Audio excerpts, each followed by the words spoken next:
Massively important. Remember, when you need a break, take a break.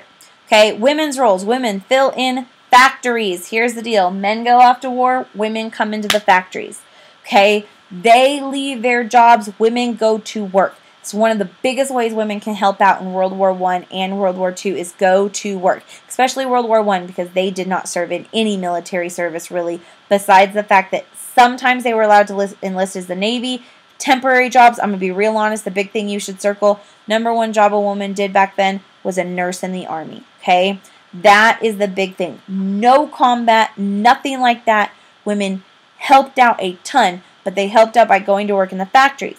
You got to think about this. If I go to work in the factory and I then take and produce guns or bullets or airplanes or whatever it is, that means there's more stuff to go towards the war, which means we win the war faster. Women are part of that if they're working in a factory. Now, the nurses, of course, your help caring for the sick. That kind of stuff is important. Women are absolutely important, okay? In fact, when we get to World War II, FDR made a really cool comment. He said, America has a secret weapon, the women. Because the women, let's be honest, were pretty legit. Okay, next up. Oh, African Americans. Here we go. So make sure you note that on your notes I specifically said you need to make sure you know what the minorities did that contributed to the wars that we study. That's EOC loves to ask those questions. Oh my God, I can't even tell you how much they love it. Okay, so here's what we have here. African Americans in World War I. I'll be very, very honest with you. It wasn't massively the best thing in the world because they still were segregated. I need you to make sure you take and circle segregated. Make sure you do it. They were segregated. However, they were allowed to fight. And it's absolutely one of the best things in American history that we can go all the way back to the American Revolution. Heck, even the French and Indian War, the Civil War, all these wars.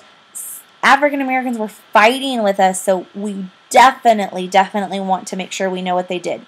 Best thing about World War I was this unit called 369th Infantry Unit, New York City, Harlem Hellfighters. Now, anytime you see this word Harlem, I need you to put an arrow and put, basically, think African American. Harlem, African American. These guys were some of the most famous guys in all of World War I. They had a parade for them when they came back. You got to think about the fact the more African Americans that bust their butts and prove that they are absolutely vital to American history and America as a whole, they're fighting for civil rights in a way of their own. And those guys are going to do an amazing job in making sure that African Americans get those rights. Now, the other thing that you need to know about African Americans during World War I, if they didn't fight in the Harlem Hellfighters or whatever unit that we're talking about there, the other thing is they took and they left the South because they weren't being treated very well. Jim Crow laws. Ugh. Plessy versus Ferguson. Separate but. Did you say equal? That kind of stuff's still going on. So a lot of the times when a lot of these men went to go fight in the war, they were leaving these factory jobs that paid pretty good money. Okay? Well, African Americans in the South were like, heck yeah, let me get out of the South. Let me move to the North, from South to North to fill factory jobs, and bam, there you go. We have what we call the massive star, Great Migration. Root word of migration, migrate, to move. Then here's a good question. Okay? See if you can answer that question. During World War I, many African Americans lived in the South, moved to northern cities because prejudice, affirmative action, progressive living was on. I hope you answered number 1. Go. Now, beginning of the end. Oh, the war is over. Remember, we're only involved for 1 year. 1970, Russia pulls out of the war right as we're entering the war. Closed the Eastern Front, allowing Germany to focus on the Western Front. Okay, America's troops arrive in 1917. Basically, when we get involved, it's what we call the beginning of the end. Where that goes. Okay, now here's the very most important battle of this war. Very end, the Battle of Argonne Forest. Now, this is also the battle. Ooh, I want you to make sure you write. If you're writing, stop writing or pause it. Write this name out beside it. John Blackjack Pershing. Remember that general we just learned about?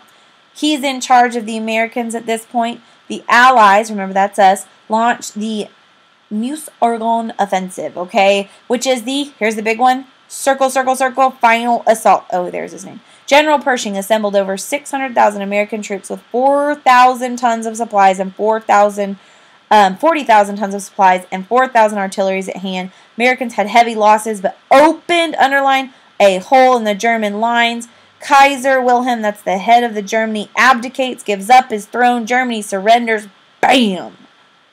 We just won World War I.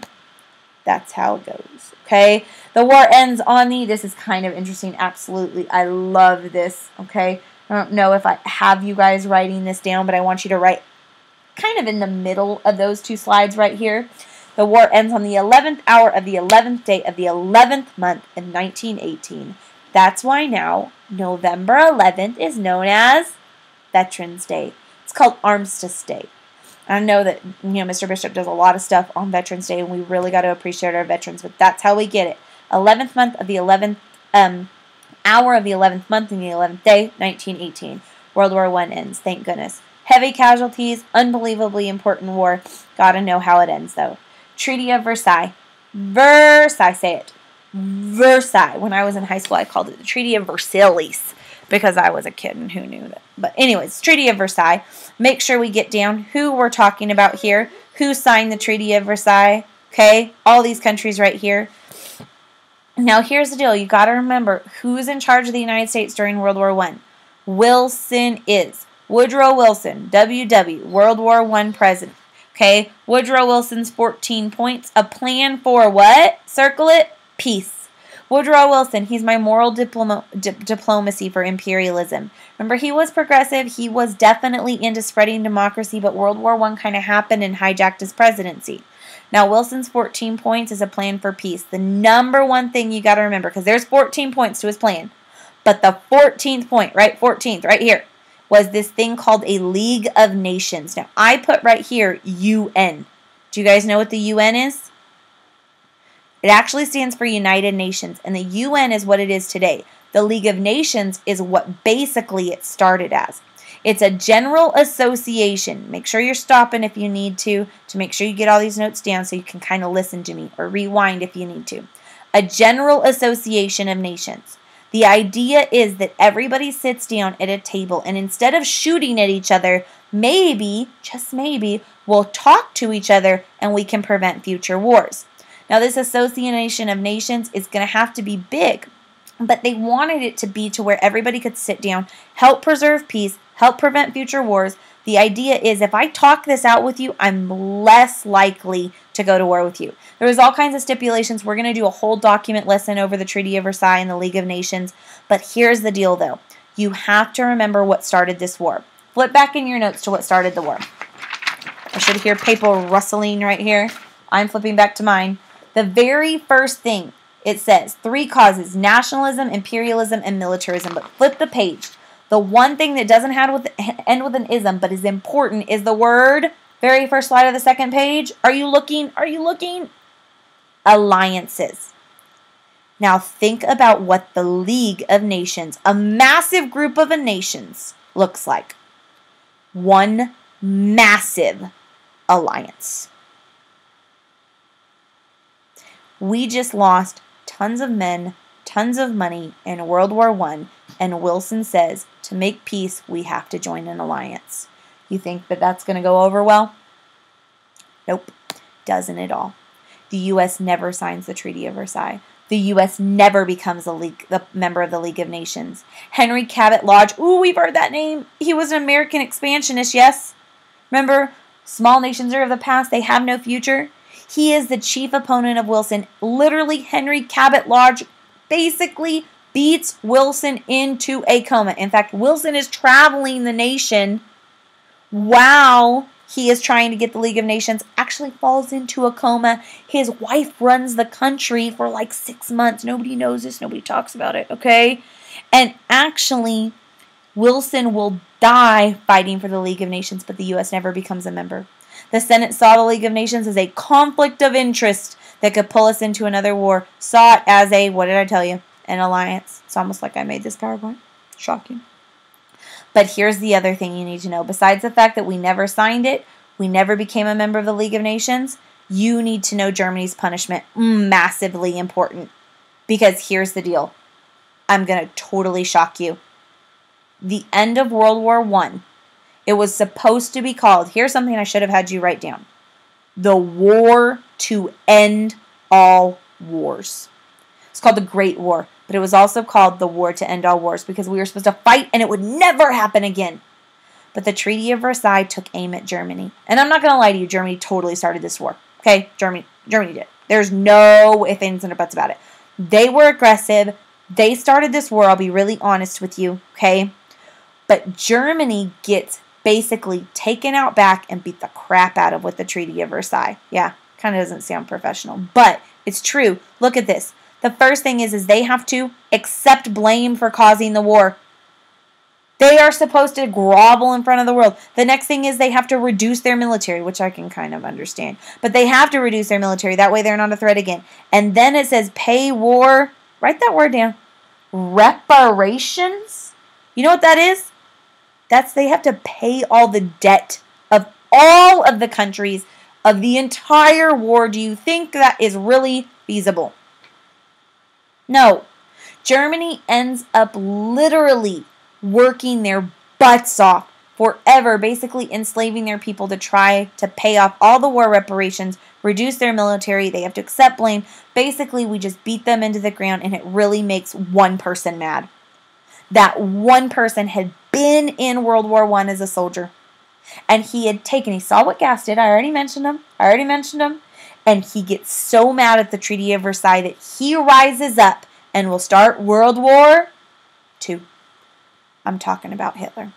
So you want to talk about big picture with American history, the end of World War I because of the Treaty of Versailles, because of the fact that all this goes down, because they just completely beat up Germany, starts World War II. It's very, very unfortunate. But the war to end all wars starts the next war. Now here's the very last thing. Go ahead and pause it. Make sure you get it down. I know you're having to write the entire thing down because I was a little short on paper, trying to love the environment, hug a tree. So I just kind of made sure that you had room. Make sure you get this down. Pause it. You can abbreviate. Go. Pause. Hopefully you're back with me. It says specifically effects of the war. Okay. On war. So we have developments in war. So what happened during the war? War-torn economies of Europe. Europe basically gets blown to crap. Okay. Not as bad as World War II, but it gets pretty bad. The Bolshevik Revolution. Ooh, I need you to write Russia Revolution. Underline Russia. So we got a little communism coming up here. Okay. Industrial demand of wartime. Pretty important. We start developing. Sacrifices of wartime. Remember bonds, all the stuff we're going to be, the home front. Now, the Treaty of Versailles, peace treaty, is going to be another effect. But here's the deal. The industrial demand, a boom in the U.S. economy. I'm not going to be honest with you. That kind of helped us. Bolshevik Revolution led to the Red Scare, which is going to be known as basically a scare of anything that is not peanut butter and jelly American, especially a suspicion of, in the 20s, immigrants, but, communism. It's going to start coming up. Internal migration, we called it the Great Migration, and a failure to join the League of Nations. So I hope you are good to go on the effects of World War I on the U.S. I hope you're good to go on all of World War I, because what I'm going to do is I'm going to hit the ground running. I want you guys to get some college credit. So this entire thing only took 45 minutes out of your Christmas break. I hope you had an amazing Christmas break, and I hope you then watch the crash course, which is on the back. Make sure you watch it well because I have a couple questions in your test. But I will see you when school comes back. Y'all are awesome. Bye.